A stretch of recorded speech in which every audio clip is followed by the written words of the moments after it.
일본 미쓰비시 중공업 등을 상대로 일제 강제동원 피해자들이 잇따라 손해배상을 제기한 뒤 정신영 할머니 등 4명이 4년 만에 1심 소송에서 이겼습니다. 관련 소송만 모두 15건에 달하는데 일본 기업의 회피 등으로 1심 선고가 난 건 단 2건에 불과합니다. 김혜린 기자입니다.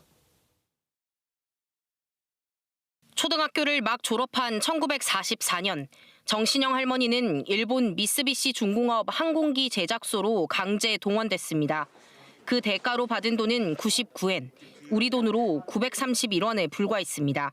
그것이 뭐 정의도 아니고 애들 가자값도 아니고. 정신영 할머니 등 원고 4명이 일본 미쓰비시 중공업을 상대로 제기한 손해배상 소송 1심에서 일부 승소했습니다. 재판부는 미쓰비시 중공업이 원고들에게 1,600만 원에서 1억 원을 지급하라고 판결했습니다. 우리 대법원이 강제동원 피해자에 대한 일본 전범기업의 손해배상 책임을 인정한 건 2018년. 2012년 양금덕 할머니 등 5명이 미쓰비시 중공업을 상대로 낸 첫 소송 결과였습니다. 이후 정 할머니도 용기를 내 2차 소송에 참여했고 4년 만에 1심 판결이 나온 겁니다.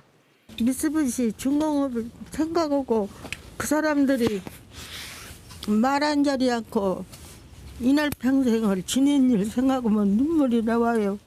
광주와 전남에서도 정신영 할머니를 비롯해 일제 강제동원 피해자와 유족 80여 명이 모두 15건의 소송을 제기했는데요. 이 가운데 1심 선고가 난 건 단 2건에 불과합니다.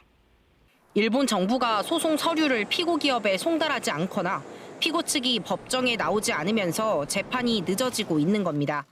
대법원 확정 판결을 받더라도 한국 기업이 낸 돈으로 배상금을 지급하는 제3자 변제 방식에 대한 피해자들의 반발도 예상됩니다.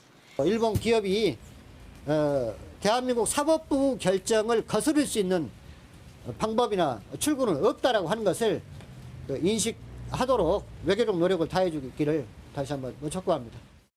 전범기업의 책임 회피로 사죄도 재판도 늦어지는 상황.